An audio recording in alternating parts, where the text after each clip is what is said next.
আজি এটা আপোনালোকৰ ওচৰত ধুনীয়া এটা আমাৰ গাঁৱলীয়া পিঠা ৰেচিপি এটা দিব বিচাৰিছোঁ।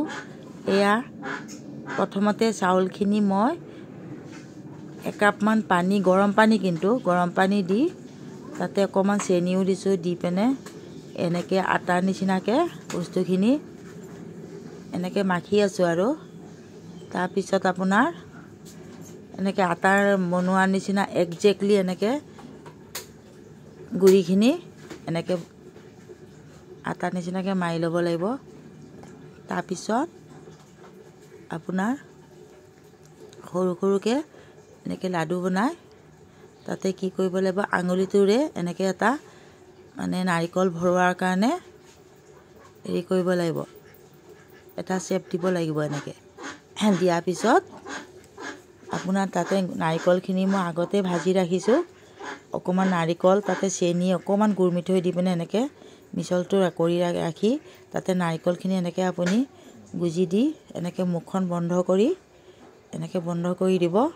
তাৰপিছত আপোনাৰ তিনিটামান শ্বেপত বস্তুটো বনাব পাৰি, এনেকৈও দিব পাৰি তিনিচুকীয়াকৈ, তাৰপিছত আপোনাৰ ৰাউণ্ডকৈও দিব পাৰি, এনেকৈ গোলকৈ তাৰ ভিতৰত কিন্তু নাৰিকল আছে। আৰু আপোনাৰ এনেকৈ সৰু সৰু মানে টিকলি পিঠা নিচিনাকৈও দিব পাৰি। এনেকৈ দিলোঁ, দি পিনে দুকাপমান পানী এটা ডেক্সিত গৰম উতলাই তাৰপিছত আপোনাৰ পিঠাখিনি এনেকৈ গৰম পানীখিনিত এনেকৈ দি দিব। তাৰপিছত আপোনাৰ আধা ঘণ্টামান লাগিব আৰু পিঠাটো হওঁতে, খুব ল' গেছত মানে গৰম কৰিব লাগিব, নহ'লে আপোনাৰ উতলি আহি পৰি যাব। ঠিক তেনেকৈ আপোনাৰ পিঠাটো দি দিব।